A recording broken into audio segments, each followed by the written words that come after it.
Hi friends, welcome back to our channel. ഇന്ന് നമ്മൾ നോക്കുന്നത് 8th സ്റ്റാൻഡേർഡിലെ ഗണിതം ഓണം എക്സാമിൻ്റെ മോഡൽ ക്വസ്റ്റ്യൻ പേപ്പറാണ്. ഓക്കെ കൂട്ടുകാർ, ഇവിടെ ഫസ്റ്റ് നിർദ്ദേശങ്ങൾ നൽകിയിട്ടുണ്ട്. അപ്പം നിർദ്ദേശങ്ങൾ നിങ്ങൾ എന്ത് ചെയ്യുക, നന്നായി വായിച്ച് മനസ്സിലാക്കുക. ഓക്കെ, നമുക്ക് സെക്ഷൻ എ നോക്കാം. ഒരു സ്കോർ വീതമുള്ള 4 ചോദ്യങ്ങളാണ് ഈ വിഭാഗത്തിലുള്ളതല്ലേ. ഒന്നാമത്തെ ചോദ്യം നോക്കിയാലോ. 8.5 whole square is equal to 64 plus then dash ആണല്ലേ നൽകിയിട്ട് പ്ലസ് 0.5 എന്ന് നമുക്ക് നൽകിയിട്ടുണ്ട്. അപ്പോൾ ഓപ്ഷൻസ് നൽകിയിട്ടുണ്ട്. അപ്പോൾ ഈ ഫോമിലുള്ള ക്വസ്റ്റ്യൻസ് നമ്മൾ ഫസ്റ്റ് ചാപ്റ്ററിലാണ് പഠിച്ചിട്ടുള്ളത്. ഓക്കെ, അപ്പോൾ 8.5 സ്ക്വയറിന് നമുക്ക് എങ്ങനെ എഴുതാം കൂട്ടുകാരെ? യെസ്, 8.5 സ്ക്വയറിന് A+B ഹോൾ സ്ക്വയർ എന്ന ഫോമിലേക്ക് നമുക്ക് മാറ്റാമല്ലേ. അപ്പോൾ 8.5 ഹോൾ സ്ക്വയർ ഈക്വൽ ടു എങ്ങനെയാണ് വരുന്നത്? A square plus 2ab plus B square അല്ലേ. അപ്പോൾ 8a square plus 2 into 8 into 0.5 whole square അല്ലേ.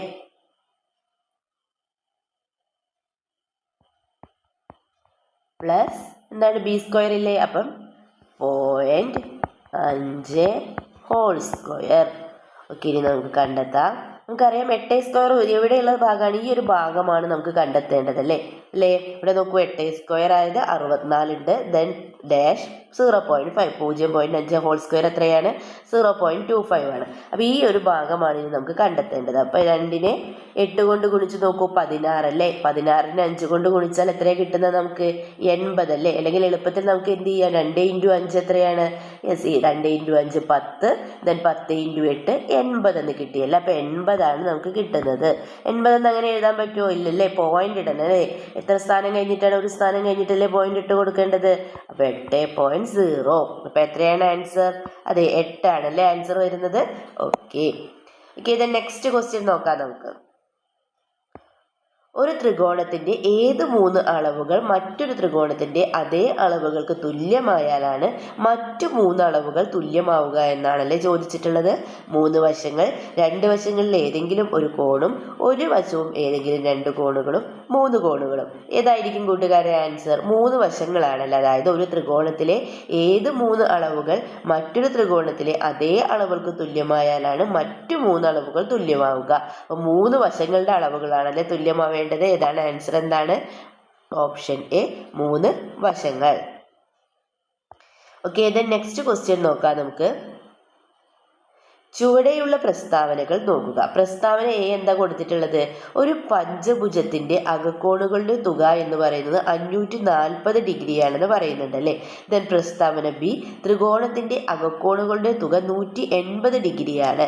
അപ്പോൾ താഴെ പറഞ്ഞിരിക്കുന്നവയിൽ ശരിയായത് കണ്ടുപിടിക്കുക എന്നാണല്ലേ പറഞ്ഞിട്ടുള്ളത്. പ്രസ്താവന എ ശരിയാണ്, പ്രസ്താവന ബി തെറ്റാണ്. ദെൻ പ്രസ്താവന എ തെറ്റാണ്, പ്രസ്താവന ബി ശരിയാണ്. പ്രസ്താവനകൾ രണ്ടും ശരിയാണ്, എയുടെ കാരണമാണ് ബി. ദെൻ പ്രസ്താവനകൾ രണ്ടും ശരിയാണ്, എയുടെ കാരണമല്ല ബി. അപ്പോൾ ഇവിടെ നോക്കൂ, ഒരു പഞ്ചഭുജത്തിന്റെ അകക്കോണുകളുടെ തുക 540 ഡിഗ്രിയാണ് അല്ലേ കൂട്ടുകാരെ. അത് തന്നെയാണല്ലേ, നമുക്കറിയാം 540 ഡിഗ്രിയാണ്. അപ്പോൾ ശരിയാണല്ലേ. ദെൻ പ്രസ്താവന ബിയോ, ത്രികോണത്തിന്റെ അകക്കോണുകളുടെ തുക 180 ഡിഗ്രിയാണെന്ന് പറഞ്ഞിട്ടുണ്ട്. അതും ശരിയാണ്. ഓക്കെ, ഇനി നമുക്ക് ഓപ്ഷൻസ് നോക്കാം. പ്രസ്താവന എ ശരിയാണ്, പ്രസ്താവന ബി തെറ്റാണ്, പ്രസ്താവന എ തെറ്റാണ്, പ്രസ്താവന ബി ശരിയാണ്. പ്രസ്താവനകൾ രണ്ടും ശരിയാണ്, എയുടെ കാരണമാണ് ബി എന്ന് പറഞ്ഞിട്ടുണ്ട്. അതുപോലെ തന്നെ എന്താണ്? പ്രസ്താവനകൾ രണ്ടും ശരിയാണ്, എയുടെ കാരണമല്ല ബി എന്നും പറഞ്ഞിട്ടുണ്ടല്ലേ. അപ്പം ഇനി ഇതിൽ ഏതായിരിക്കും ഉത്തരം വരിക? ഇവിടെ നോക്കൂ, പ്രസ്താവനകൾ രണ്ടും ശരിയാണ്. നമുക്കറിയാം പ്രസ്താവനകൾ രണ്ടും ശരിയാണ്, എയുടെ കാരണമാണ് ബി. പ്രസ്താവനകൾ രണ്ടും ശരിയാണ്, എയുടെ കാരണമല്ല ബി അല്ലേ. ഇതിൽ ഏതാ കൂട്ടുകാരൻ റൈറ്റ് ഓപ്ഷൻ എന്ന് പറയുന്നത്? അതെ, ഓപ്ഷൻ സി ആണല്ലോ. അതായത് പ്രസ്താവനകൾ രണ്ടും ശരിയാണ്, എയുടെ കാരണമാണ് ബി എന്നുള്ളതാണ് right answer. Okay, next question നോക്കാം. താഴെ തന്നിരിക്കുന്ന പ്രസ്താവനകൾ വായിക്കുക. ഒന്നാമത്തെ എന്താണ്? ഒറ്റ സംഖ്യകളുടെ വർഗ്ഗങ്ങളെല്ലാം ഒറ്റ സംഖ്യകളാണ്. പൂർണ്ണവർഗ്ഗങ്ങളെ 3 കൊണ്ട് ഹരിച്ചാൽ മിച്ചം 2 ആയിരിക്കും. ഒറ്റ സംഖ്യകളുടെ വർഗ്ഗത്തെ 4 കൊണ്ട് ഹരിച്ചാൽ മിച്ചം 1 ആയിരിക്കും. പൂർണ്ണവർഗ്ഗങ്ങളെ 4 കൊണ്ട് ഹരിച്ചാൽ മിച്ചം 2 അല്ലെങ്കിൽ 0 ആയിരിക്കും. അപ്പോൾ ചുവടെ പറഞ്ഞിരിക്കുന്നവയിൽ ഏതാണ് ശരിയെന്ന് ചോദിച്ചിട്ടുണ്ടല്ലേ. ഓക്കെ, നമുക്കിനി ഓരോ ഓപ്ഷൻസ് നോക്കാം. ഓക്കെ, ഫസ്റ്റ് നോക്കൂ, ഒറ്റ സംഖ്യകളുടെ വർഗ്ഗങ്ങളെല്ലാം ഒറ്റ സംഖ്യകളാണെന്ന് പറഞ്ഞിട്ടുണ്ട് അല്ലേ. ഇവിടെ നോക്കൂ, 3² നമുക്കറിയാം എത്രയാണ്, 9 ആണല്ലേ. അതുപോലെ തന്നെ എത്രയാണ്, 5² 25. ദെൻ 9² എത്രയാണ്, 81. അതൊക്കെ എന്താണ്, ഒറ്റ സംഖ്യകളാണ് അല്ലേ. അപ്പോൾ ഒറ്റ സംഖ്യകളുടെ വർഗ്ഗങ്ങളെല്ലാം ഒറ്റ സംഖ്യകളാണെന്നുള്ളത് എന്താണ്, ശരിയാണ്. ദെൻ പൂർണ്ണവർഗ്ഗങ്ങളെ 3 കൊണ്ട് ഹരിച്ചാൽ മിച്ചം 4 ആയിരിക്കുമെന്ന് പറഞ്ഞിട്ടുണ്ട് അല്ലേ. അപ്പോൾ ഒരു പൂർണ്ണവർഗ്ഗമായിട്ടുള്ള 4നെ 3 കൊണ്ട് ഹരിച്ച് നോക്കൂ, എത്രയാണ് നമുക്ക് കിട്ടുക, മിച്ചം 1 ആണല്ലേ കിട്ടുന്നത്. അപ്പോൾ 2 ആയിരിക്കും എന്നുള്ളത് എന്താണ്, തെറ്റാണല്ലേ. എന്താണ്, തെറ്റാണ്. ദെൻ ഒറ്റ സംഖ്യകളുടെ വർഗ്ഗത്തെ 4 കൊണ്ട് ഹരിച്ചാൽ മിച്ചം 1 ആയിരിക്കുമെന്ന് പറഞ്ഞിട്ടുണ്ട്. അതെന്താണ്, ശരി തന്നെയാണല്ലേ. ദെൻ പൂർണ്ണവർഗ്ഗങ്ങളെ 4 കൊണ്ട് ഹരിച്ചാൽ മിച്ചം 2 അല്ലെങ്കിൽ 0 ആയിരിക്കും എന്ന് പറഞ്ഞിട്ടുണ്ട്. അത് ശരിയാണോ, അല്ല, അതെന്താണ്, തെറ്റാണ്. ഓക്കെ, അപ്പോൾ റൈറ്റ് ആൻസർ ഇതിൽ ഏതാണ്, ചുവടെ പറഞ്ഞിരിക്കുന്നവയിൽ ഏതാണ് ശരി, 1 2 ശരിയാണ്, 1 3 ശരിയാണ്, 1 4 ശരിയാണ്, 2 4 ശരിയാണ്. അപ്പോൾ ഓപ്ഷൻ ബി ആണല്ലേ റൈറ്റ് ആൻസർ എന്ന് പറയുന്നത്. 1 3 ശരിയാണ് എന്നുള്ളതാണ് ഇതിൽ ശരിയായ ഉത്തരം. ഓക്കെ, നമുക്ക് സെക്ഷൻ ബി നോക്കാം. നോക്കൂ, ഒരു സമബഹുഭുജത്തിന്റെ വശങ്ങളുടെ എണ്ണം 10 ആണെന്ന് പറഞ്ഞിട്ടുണ്ട് അല്ലേ. അപ്പൊ ഈ സമബഹുഭുജത്തിന്റെ ഒരു പുറംകോണിന്റെ അളവ് എത്രയാണെന്ന് ചോദിച്ചിട്ട് ഒരു അകക്കോണിന്റെ അളവ് എത്രയാണെന്ന് ചോദിച്ചിട്ടുണ്ട്. അപ്പൊ ഈ ബഹുഭുജത്തിലെ കോണുകളുടെ മൊത്ത വളവുകളുടെ തുക എന്ന് പറയുന്നത് എത്രയാണ്, 360 ഡിഗ്രിയാണെന്ന് നമുക്കറിയാം അല്ലേ. അപ്പോൾ ഒരു സമബഹുഭുജത്തിന്റെ ഒരു പുറംകോണിന്റെ അളവ് എത്രയാണെന്നാണ് നമ്മളോട് ചോദിച്ചിട്ടുള്ളത്. അപ്പോൾ നമ്മൾ എങ്ങനെയാണ് കണ്ടെത്തുക, യെസ് നമുക്ക് ഇക്വേഷൻ അറിയാമല്ലോ. എങ്ങനെയാണ്, യെസ് 1/n × 36 ഡിഗ്രി ആണല്ലേ. അപ്പോൾ 1/n എന്ന് പറഞ്ഞാൽ എത്ര വശങ്ങളാണ് ഇവിടെ ഉള്ളത്, നമുക്ക് എഴുതാം 1/n × 60 ഡിഗ്രി അല്ലേ. ഓക്കെ, അപ്പോൾ എത്ര വശങ്ങളാണ് അവിടെ ഉള്ളത്, 10 വശങ്ങളാണെന്ന് പറഞ്ഞിട്ട്. അപ്പം 1/10 × 36, 0 ക്യാൻസൽ ചെയ്താൽ എത്രയാണ് നമുക്ക് കിട്ടുന്നത്, 36 അല്ലേ. അപ്പോൾ നമുക്ക് ഔട്ടർ ആംഗിൾ കിട്ടി, എത്രയാണ്, 36 ഡിഗ്രിയാണെന്ന് കിട്ടി. ഇനി നോക്കൂ, ഒരു അകക്കോണിൻ്റെ അളവ് എത്രയാണെന്ന് ചോദിച്ചിട്ടുണ്ടല്ലേ. പുറംകോണിൻ്റെ അളവാണ് ഇപ്പോൾ നമ്മൾ കണ്ടെത്തിയിട്ടുള്ളത് 36 ഡിഗ്രി എന്ന്. അപ്പോൾ പുറംകോണിൻ്റെ അളവ് ഇവിടെ എഴുതി കൊടുക്കുക, 36 ഡിഗ്രി. ഇനി ഒരു അകക്കോണിൻ്റെ അളവ് എത്രയാണെന്ന് നമ്മളോട് ചോദിച്ചിട്ടുണ്ടല്ലേ. അപ്പോൾ അകക്കോണിൻ്റെ അളവ് കണ്ടെത്താൻ നമുക്ക് എങ്ങനെ കണ്ടെത്തുക, നമുക്കറിയാം അകക്കോണിൻ്റെയും പുറക്കോണിൻ്റെയും ആകെ അളവുകളുടെ തുക എന്ന് പറയുന്നത് എത്രയാണ്, 180 ഡിഗ്രിയാണല്ലേ. 180 ഡിഗ്രിയാണ്. അപ്പം അകക്കോണിന്റെ അളവ് കണ്ടെത്താൻ എന്ത് ചെയ്താൽ മതി, യെസ് പുറംകോണിന്റെ അകക്കോണിൽ 180 നിന്ന് എന്ത് ചെയ്യാൻ, നമുക്ക് മൈനസ് ചെയ്താൽ മതി അല്ലേ. 180 മൈനസ് പുറംകോണിന്റെ അളവ് 180 അല്ലേ, 36 നമ്മളിപ്പം കണ്ടെത്തിയത്. അപ്പം 180 മൈനസ് 36 എത്രയാണ് നമുക്ക് ആൻസർ കിട്ടുക കൂട്ടുകാരെ. നിങ്ങൾക്ക് പറഞ്ഞത് മനസ്സിലായത്, അതായത് ഒരു ബഹുഭുജത്തിന്റെ എല്ലാ കോണുകളുടെയും അളവുകളുടെ തുക എന്ന് പറയുന്നത് എത്രയാണ്, 360 ഡിഗ്രിയാണെന്ന് നമുക്കറിയാം. അപ്പോൾ ഒരു ഔട്ടർ ആംഗിളിന്റെ അളവ് കണ്ടെത്താൻ നമ്മൾ എന്താ ചെയ്യുക, അതിന് ഇക്വേഷൻ നമ്മൾ പഠിച്ചിട്ടുണ്ട്, 1/n × 360 ഡിഗ്രി എന്നല്ലേ. അപ്പോൾ ആ ഇക്വേഷൻ ചെയ്ത് നോക്കുമ്പോൾ നമുക്ക് പുറംകോണിന്റെ അളവ് കണ്ടെത്താൻ സാധിക്കും. ഇനി നമുക്കറിയാം അകക്കോണിന്റെ അളവാണ് നമ്മൾ കണ്ടെത്തേണ്ടത്. അപ്പോൾ പുറംകോണിന്റെ അളവും അകക്കോണിന്റെ അളവും കൂട്ടിയാൽ എത്രയാണ് നമുക്ക് കിട്ടേണ്ടത്, 180 ഡിഗ്രി അല്ലേ. അപ്പോൾ അകക്കോണിന്റെ അളവ് കണ്ടെത്താൻ എന്ത് ചെയ്താൽ മതി, 180 നിന്ന് പുറംകോണിന്റെ അളവ് മൈനസ് ചെയ്താൽ മതി. അപ്പോൾ 180 മൈനസ് 36 അല്ലേ. അപ്പോൾ 180 മൈനസ് 36 നമുക്ക് ആൻസർ കിട്ടുന്നത് എത്രയാണ്, യെസ് 144 ഡിഗ്രി അല്ലേ. അപ്പോൾ നമുക്ക് കിട്ടി ഒരു അകക്കോണിൻ്റെ അളവ് 144 ഡിഗ്രി എന്ന് എഴുതി കൊടുക്കുക. ദെൻ പുറംകോണിൻ്റെ അളവ് നമ്മൾ നേരത്തെ കണ്ടെത്തി എത്രയായിരുന്നു, 36 ഡിഗ്രി അല്ലേ. 36 ഡിഗ്രിയും അകക്കോണിൻ്റെ അളവ് 144 ഡിഗ്രി. ഇവിടെ കൊടുത്തിരിക്കുന്ന നോക്കുക, 6ാമത്തെ ചോദ്യം, ചിത്രത്തിലെ ചതുർഭുജത്തിന്റെ വികർണത്തിന് മുകളിലെ ഇടതും വലതും വശങ്ങൾ വികർണത്തിനു താഴെയുള്ള ഇടതും വലതും വശങ്ങൾക്ക് തുല്യമാണല്ലേ. അപ്പോൾ ചതുർഭുജത്തിന്റെ കോണുകളെല്ലാം കണക്കാക്കുക എന്നാണ് പറഞ്ഞിട്ടുള്ളത് അല്ലേ. അപ്പോൾ അത് എന്ത് ചെയ്യാൻ കൂട്ടുകാരെ, നമുക്ക് ഈ ചതുർഭുജത്തിന് ഒരു പേര് കൊടുക്കാമല്ലേ, ABCD എന്ന് കൊടുക്കാം. ഓക്കെ, അപ്പോൾ നമുക്ക് ഈ ചതുർഭുജത്തിന് ABCD എന്ന് പേര് നൽകാം. ഓക്കെ, ഇനി എന്താ പറഞ്ഞിട്ടുള്ളത്, ഇടതും വലതും വശങ്ങൾ വികർണത്തിന് താഴെയുള്ള ഇടതും വലതും വശങ്ങൾക്ക് തുല്യമാണെന്ന് പറഞ്ഞിട്ടുണ്ട് അല്ലേ. അതായത് ഇവിടെ എന്താണ്, ADയും ABയും ഈക്വൽ ആണല്ലേ. ADയും ABയും ഈക്വൽ ആണ്. നമുക്കിവിടെ എഴുതാം AD = AB അല്ലേ. ADയും ABയും ഈക്വൽ ആണ്. അതുപോലെ തന്നെ എന്താണ്, CDയും BC അല്ലേ. ഈ CDയും BCയും ഈക്വൽ ആണ് എന്ന് പറയുന്നുണ്ട് അല്ലേ. CD equal BC. അപ്പോൾ എന്താണ് കൂട്ടുകാരെ, ഇവിടെ AC-യും AC-യും എന്താണ്, ഇവിടെ നോക്കൂ, AC എന്നൊരു വികരണമുണ്ടല്ലേ. നെക്സ്റ്റ് യെസ്, ദെൻ നോക്കൂ, ഇവിടെ AC ഉണ്ട് അല്ലേ. ഇതെന്താണ്, വികരണമാണ്. വികരണം എന്താണെന്ന് കൂട്ടുകാർക്ക് മനസ്സിലായല്ലോ. നമുക്ക് ഒന്നുകൂടി പറഞ്ഞു നോക്കാം. നോക്കൂ, ഇവിടെ എന്താ ചോദ്യത്തിൽ തന്നിട്ടുള്ളത്. അതായത് ചിത്രത്തിലെ ചതുർഭുജത്തിന്റെ വികരണത്തിന് മുകളിലെ ഇടതും വലതും വശങ്ങൾ വികരണത്തിന് താഴെയുള്ള ഇടതും വലതും വശങ്ങൾക്ക് തുല്യമാണ്. അപ്പൊ വികരണം എന്ന് പറയുന്നത് ഇതാണ് അല്ലെ, AC ആണ് ഇവിടെ വികരണം എന്ന് പറയുന്നത്. ഓക്കെ, അപ്പൊ AC ആണ് വികരണം. അപ്പൊ ഇതിന് ഇടതും വലതും വശങ്ങളിൽ അതായത് ഈ വശത്തിന് ഈ വശം ഈക്വൽ ആണ്, ഈ വശം ഈക്വൽ ആണ്. അതാണ് ഇപ്പൊ നമ്മളിവിടെ എഴുതിയിട്ടുള്ളത്. AD is equal to AD is equal to AB, CD is equal to BC എന്ന് എഴുതിയിട്ടുണ്ട്. ഇനി നോക്കൂ, ഇവിടെ കോമൺ ആയിട്ടുള്ള ഒന്നാണ് എന്ത്, ഈ വികരണമല്ല. അതെന്താണ്, ഈക്വൽ അല്ലേ, രണ്ടിനും ഒരേപോലെ തന്നെയാണ് അല്ലേ. അപ്പോൾ AC is equal to AC എന്ന് നമുക്ക് എഴുതാമല്ലോ. AC is equal to AC-യും എന്താണ്, ഈക്വൽ അല്ലേ. അപ്പോൾ AC. ഇനി നോക്കൂ, ഇവിടെ എങ്ങനെയാണ്. അപ്പൊ നമുക്ക് എന്ത് മനസ്സിലായി കൂട്ടുകാരെ, 3 സൈഡ്സ് അല്ലേ. അതായത് ഈ ത്രികോണം ADCയുടെ 3 സൈഡ്സും അതുപോലെ തന്നെ ആംഗിൾ ആയിട്ടുള്ള ABCയുടെ 3 വശങ്ങളും എന്താണ്, ഈക്വൽ ആണല്ലേ. അപ്പൊ നമുക്കറിയാം 3 വശങ്ങളും ഈക്വൽ ആയാൽ അതിനെതിരെയുള്ള കോണുകളും എന്തായിരിക്കും, ഈക്വൽ ആയിരിക്കും അല്ലേ. അതായത് 3 സൈഡ് എന്താണ്, ഈ ത്രികോണത്തിലെ 3 സൈഡ്. അപ്പൊ എങ്ങനെയാ കൂട്ടുകാരെ, തുല്യവശങ്ങൾക്ക് എതിരെയുള്ള കോണുകളും തുല്യമായിരിക്കും അല്ലേ. അതായത് ഈ ത്രികോണം ADCയിലെയും ABCയിലെയും സൈഡ്സ് എന്താണ്, ഈക്വൽ ആണ് അല്ലെ. 3 വശങ്ങളും തുല്യമാണ്. അപ്പൊ തുല്യവശങ്ങൾക്ക് എതിരെയുള്ള കോണുകളും എന്തായിരിക്കും, തുല്യമായിരിക്കും. ഓക്കെ, അപ്പൊ ഇവിടെ നോക്കൂ, AD is equal to AB ആണല്ലേ. നമുക്കറിയാം AD, അതായത് ADയും അതുപോലെ തന്നെ ഇവിടെ നോക്കൂ AB-യും ഈക്വൽ ആണ്. അപ്പൊ ഈ തുല്യവശങ്ങൾക്കെതിരെയുള്ള കോണുകളും എന്തായിരിക്കും, ഈക്വൽ ആയിരിക്കും അല്ലേ. ഇവിടെ നോക്കൂ, ACD, അതായത് ആംഗിൾ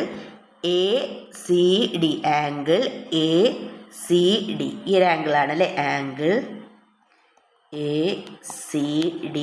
അതിന് ഈക്വൽ ആയിരിക്കും ഏത്, ആംഗിൾ ACB അല്ലേ. അതായത് ACB, ഈ ആംഗിളും എന്താണ്, ഈക്വൽ ആയിരിക്കും, ആംഗിൾ ACB.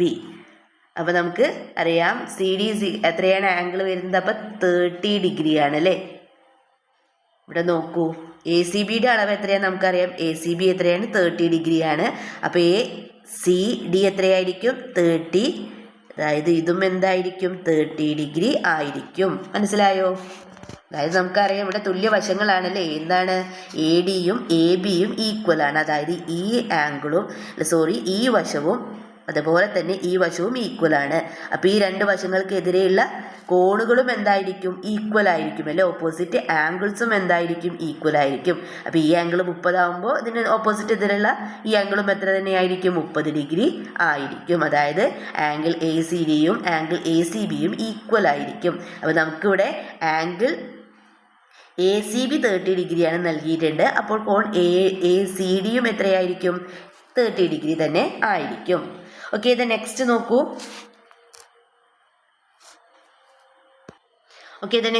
CD-യും BC-യും ഈക്വൽ ആണ്. അതായത് CD എന്നീ വശവും BC എന്നീ വശവും എന്താണ്, ഈക്വൽ ആണ്. അപ്പം ഈ വശങ്ങൾക്കെതിരെയുള്ള കോണുകളും എന്തായിരിക്കും, ഈക്വൽ ആയിരിക്കും അല്ലേ. അതായത് ഇവിടെ നോക്കൂ, ഈ ഒരു ആംഗിളും കോൺ A എന്ന ആംഗിളും കോൺ ഈ ഒരു ആംഗിളും എന്തായിരിക്കും, ഈക്വൽ ആയിരിക്കും അല്ലേ. ഇവിടെ നോക്കൂ, അപ്പൊ ഈ ആംഗിളും എത്ര തന്നെയായിരിക്കും, 40 ഡിഗ്രി തന്നെ ആയിരിക്കും. ഓക്കെ, മനസ്സിലായല്ലോ. ഇവിടെ നോക്കൂ, CD-യും BC-യും ഈക്വൽ ആണ്. അതായത് ഈ CD എന്ന ലൈനും അതായത് ഈ വശവും BC എന്ന വശവും എന്താണ്, ഈക്വൽ ആണ്. അപ്പം തുല്യവശങ്ങൾക്കെതിരെയുള്ള കോണുകളും എന്തായിരിക്കും, തുല്യമായിരിക്കും അല്ലേ. അപ്പോൾ ഈ DC എന്ന വശത്തിനെതിരെയുള്ള കോണാണ് ഏത്, DAC എന്നുള്ളത് അല്ലേ, അഥവാ CAD എന്നുള്ളത്. അപ്പോൾ ഈ CAD-യും അതുപോലെ തന്നെ CAB-യും എന്തായിരിക്കും, ഈക്വൽ ആയിരിക്കും. അപ്പോൾ ഇവിടെ 40 ഡിഗ്രി ആയാൽ ഇവിടെയും എന്ത് തന്നെയായിരിക്കും, 40 ഡിഗ്രി ആയിരിക്കും. അപ്പോൾ ഈ ത്രികോണത്തിൽ നോക്കൂ, 2 വശങ്ങൾ നമുക്ക് കിട്ടിയിട്ടില്ല. 2 ത്രികോണത്തിലെയും 2 വശങ്ങൾ നമുക്കറിയാം. അപ്പോൾ മൂന്നാമത്തെ വശം നമുക്ക് എളുപ്പത്തിൽ കണ്ടെത്താമല്ലോ കൂട്ടുകാരെ. നമുക്ക് എങ്ങനെ കണ്ടെത്താം, നമുക്ക് എഴുതാം ഇവിടെ നോക്കൂ 40ഉം 30ഉം എത്രയായി 70 ഡിഗ്രി ആയല്ലേ. അപ്പോൾ ഇനി 180 നിന്ന് 70 ഡിഗ്രി കുറച്ചാൽ എത്രയാണ് 110 ഡിഗ്രി. ഓക്കെ, അപ്പോൾ ഇവിടെ എത്രയാണ് കിട്ടുക നമുക്ക് 110 ഡിഗ്രി എന്ന് കിട്ടും. ഇവിടെയും 110 ഡിഗ്രി അല്ലേ. ഓക്കെ, അപ്പോൾ നമുക്ക് എല്ലാ കോണുകളും കിട്ടിയല്ലേ. അപ്പോൾ ചതുർഭുജത്തിൻ്റെ കോണുകളെല്ലാം കണക്കാക്കുക എന്നല്ലേ നമ്മളോട് പറഞ്ഞിട്ടുള്ളത്. അപ്പോൾ എല്ലാ കോണുകളുടെയും അളവുകൾ നമുക്കിപ്പോൾ കിട്ടിയിട്ടുണ്ട്. ഇനി നമുക്ക് ഓരോന്നായി എഴുതാം. നമുക്കിപ്പോൾ എല്ലാ ആംഗിൾസും കിട്ടിയിട്ടുണ്ട്. ഇനി നമ്മളോട് എന്താ പറഞ്ഞിട്ടുള്ളത്, ചതുർഭുജത്തിൻ്റെ കോണുകളെല്ലാം കണക്കാക്കുക എന്നാണ് അല്ലേ. അപ്പോൾ ഈ ചതുർഭുജത്തിൻ്റെ കോൺ എന്ന് പറയുമ്പോൾ കോൺ എ കാണണം, കോൺ സി കാണണം, കോൺ ഡിയും കോൺ ബിയും അല്ലേ. അപ്പോൾ ഇവിടെ നോക്കൂ, കോൺ എത്രയായിരിക്കും ആംഗിൾ എ എന്ന് പറയുന്നത്, അഥവാ ഓക്കെ നമ്മൾ ആംഗിൾ എ കണ്ടെത്താം. ആംഗിൾ എ എത്രയാണ് 40 + 40 അല്ലേ. ആംഗിൾ എ എത്രയായിരിക്കും 40 + 40 എഴുതേണ്ട ആവശ്യമില്ല അല്ലേ. ആംഗിൾ എ എന്ന് പറയുന്നത് 40 നമുക്കറിയാം 40 + 40 എത്രയാണ് 80 ഡിഗ്രി. അപ്പോൾ കോൺ എ കിട്ടി 80 ഡിഗ്രി. ദെൻ കോൺ ഡി നമുക്കറിയാം എത്രയാണ്, കോൺ ഡി എത്രയാണ് 110 degree. Okay, then angle C ആണ് അല്ലേ. ആംഗിൾ സി എത്രയാണ് 30 + 30 60 ഡിഗ്രി. Okay, 30 + 30 60 degree. ഇനി ഏതാണുള്ളത്, ആംഗിൾ ബി ഉണ്ട് അല്ലേ. ഇത് പിന്നെ 110 ഡിഗ്രി. ഓക്കെ, അപ്പം നമുക്ക് എല്ലാം കിട്ടിയല്ലോ. അപ്പോൾ ഇതാണ് ആൻസർ എന്ന് പറയുന്നത്. ഓക്കെ ഓക്കെ ഇത് നെക്സ്റ്റ് ക്വസ്റ്റ്യൻ. ഓക്കെ, ദെൻ 7ാമത്തെ ചോദ്യം, ഒരു സമപാർശ്വ ത്രികോണത്തിൻ്റെ ഒരു കോൺ 80 ഡിഗ്രിയാണ് നൽകിയിട്ടുണ്ട്. മറ്റ് 2 കോണുകൾ എന്തൊക്കെ ആവാം എന്നാണല്ലേ ചോദിച്ചിട്ടുള്ളത് കൂട്ടുകാരെ. ഓക്കെ, അപ്പോൾ ഒരു സമപാർശ്വ ത്രികോണം എന്ന് പറഞ്ഞാൽ 2 വശങ്ങൾ തുല്യമായ ത്രികോണമാണല്ലേ. ഓക്കെ, നമുക്ക് ജസ്റ്റ് ഒന്ന് വരച്ച് നോക്കാം.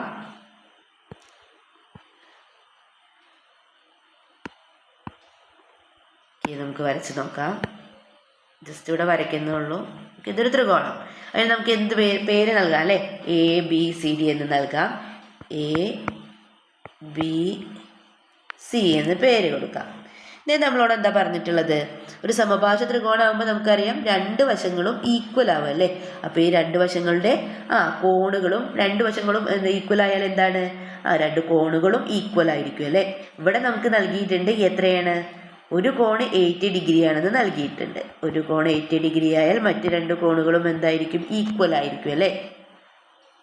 അപ്പം ഈക്വൽ ആയാൽ ഒരു കോണിൻ്റെ അളവ് കണ്ടെത്താൻ നമുക്ക് എന്ത് ചെയ്താൽ മതി, അതെ 180 നിന്ന് n-80/2 അല്ലേ.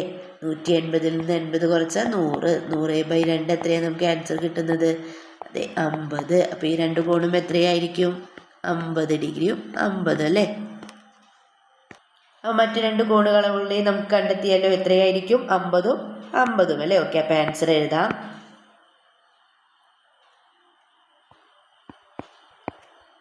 ഓക്കെ, നെക്സ്റ്റ് ക്വസ്റ്റ്യൻ നോക്കാം. ഇവിടെ നോക്കൂ, മറ്റ് 2 കോണുകൾ എന്തൊക്കെയാവും. അപ്പോൾ ഒരു സെറ്റ് നമുക്ക് കിട്ടി 50ഉം 50ഉം ആവാന്നല്ലേ. ഇനി നോക്കൂ, ഇനിയിപ്പോൾ നമ്മൾ ഈ ആംഗിളിലെ ത്രികോണത്തിലെ നമ്മൾ മറ്റൊരു ത്രികോണം വരച്ച് നോക്കാം. ഓക്കെ, ഇപ്പോൾ ഇവിടെ ഒരു ത്രികോണം വരയ്ക്കുന്നുണ്ട്. അപ്പോൾ നമ്മൾ നേരത്തെ ഇവിടെയാണല്ലേ 80 ഡിഗ്രി കൊടുത്തത്. ഇനി നമുക്ക് എന്ത് ചെയ്യാം, നമുക്കൊരു ത്രികോണം വരച്ച് നോക്കാം. നേരത്തെ നമ്മൾ ഇവിടെ 80 ഡിഗ്രിയാണെന്ന് കൊടുത്ത് ഇനി നമുക്ക് എന്ത് ചെയ്യാം, ഈ ഒരു വശം 80 ഡിഗ്രിയാണെന്ന് കൊടുക്കാം. അതുപോലെ തന്നെ ഈ വശം 80 ഡിഗ്രിയാണ്. അപ്പോൾ ഈ വശം എത്രയായിരിക്കും 180 അല്ലേ ആകെ വരുന്നത്. അപ്പോൾ 8 8 16 അല്ലേ. അപ്പോൾ എത്രയായിരിക്കും 20 ഡിഗ്രി ആയിരിക്കും അല്ലേ. ഇവിടെ 160 180 നിന്ന് 20 ഡിഗ്രി കുറച്ചാൽ 160 കിട്ടും അല്ലേ. അതായത് 8 8 16 160 ഡിഗ്രി, 160ഉം 20ഉം 180 ഡിഗ്രി. അപ്പം ഇനി ഏത് 2 വശങ്ങൾ മറ്റ് 2 കോണുകൾ ഏതൊക്കെയാവാമെന്ന് നമ്മളോട് ചോദിച്ചിട്ടുണ്ട്. അപ്പം ഇനി ഏതൊക്കെയാവാം, ഓക്കെ നമുക്ക് മനസ്സിലായോ. അപ്പം മറ്റ് 2 കോണുകൾ ഏതായിരിക്കും, ഒരു കോൺ 80 ഡിഗ്രിയാൽ മറ്റ് 2 കോണുകൾ എന്തൊക്കെയാവാം, 50ഉം 50ഉം ആവാം. അതുപോലെ തന്നെ ഏതാകാം 80ഉം 20ഉം വേണമെങ്കിൽ ആകാം അതല്ലേ. അതായത് 80 80 20 ഒന്ന് നമുക്ക് കിട്ടിയാലേ ഒരു ത്രികോണം നമുക്ക് അങ്ങനെയല്ലേ കിട്ടിയത്. ഫസ്റ്റ് നമ്മൾ എന്താ ചെയ്തത് 50ഉം 50 80ഉം അല്ലേ. അങ്ങനെ 2 ട്രയാങ്കിൾ നമുക്ക് കിട്ടിയിട്ടുണ്ട്. അപ്പോൾ ഈ രണ്ടും അളവുകൾ നമുക്ക് കിട്ടും. അപ്പം മറ്റ് 2 കോണുകൾ 50ഉം 50ഉം ആവാം, അല്ലെങ്കിൽ എന്താവാം 80ഉം 20ഉം ആവാം. ഓക്കെ, ഇത് നെക്സ്റ്റ് ക്വസ്റ്റ്യൻ നോക്കാം. കൂട്ടുകാരെ, ഇത്രയും ക്വസ്റ്റ്യൻസ് ആണ് നമ്മൾ ഈ വീഡിയോയിലൂടെ ഡിസ്കസ് ചെയ്തിട്ടുള്ളത്. തുടർന്നുള്ള ഭാഗങ്ങളുമായി നമുക്ക് മറ്റൊരു വീഡിയോയിൽ കണ്ടുമുട്ടാം. അപ്പോൾ നിങ്ങൾക്ക് ഈ വീഡിയോ യൂസ്ഫുൾ ആയി തോന്നുകയാണെങ്കിൽ തീർച്ചയായും ലൈക്ക് ചെയ്യുക, കമൻറ്റ് ചെയ്യുക.